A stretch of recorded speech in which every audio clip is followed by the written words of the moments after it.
If you suddenly and unexpectedly feel joy, don't hesitate. Give in to it. There are plenty of lives and whole towns destroyed or about to be. We are not wise, and not often very kind, and much can never be redeemed. Still, life has some possibility left. Perhaps this is its way of fighting back, that sometimes something happens better than all the riches or power in the world.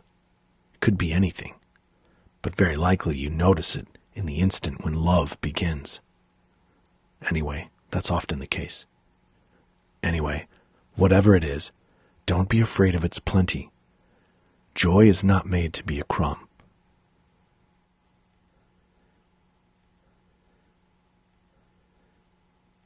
You do not have to be good.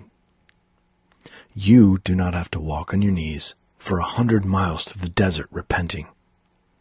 You only have to let the soft animal of your body love what it loves. Tell me about despair, yours, and I will tell you mine. Meanwhile, the world goes on. Meanwhile, the sun and the clear pebbles of the rain are moving across the landscapes, over the prairies and the deep trees, the mountains and the rivers.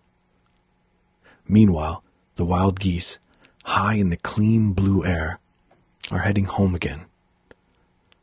Whoever you are, no matter how lonely, the world offers itself to your imagination. It calls to you like the wild geese, harsh and exciting, over and over, announcing your place in the family of things.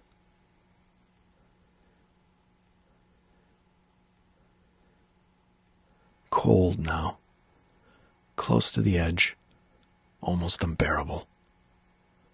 Clouds bunch up and boil down from the north of the White Bear. This tree-splitting morning I dream of his fat tracks, the life-saving suet.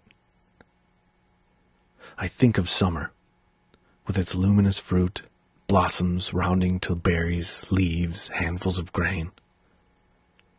Maybe what cold is the time we measure the love we have always had, secretly, for our own bones, the hard knife-edged love for the warm river of the eye, beyond all else. Maybe that is what it means, the beauty of the blue shark cruising toward the tumbling seals. In the season of snow and the immeasurable cold, we grow cruel, but honest. We keep ourselves alive, if we can, taking one after another the necessary bodies of others, the many crushed red flowers.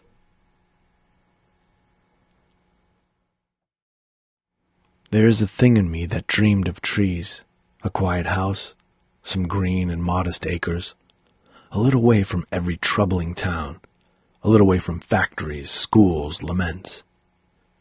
I would have time, I thought, and time to spare, with only streams and birds for company, to build out of my life a few wild stanzas. And then it came to me that so was death. A little way away from everywhere, there is a thing in me still dreams of trees. But let it go. Homesick for moderation, half the world's artists shrink or fall away. If any find solution, let him tell it. Meanwhile, I bend my heart toward lamentation, where, as the times implore our true involvement, the blades of every crisis point the way. I would it were not so, but so it is. Whoever made music of a mild day?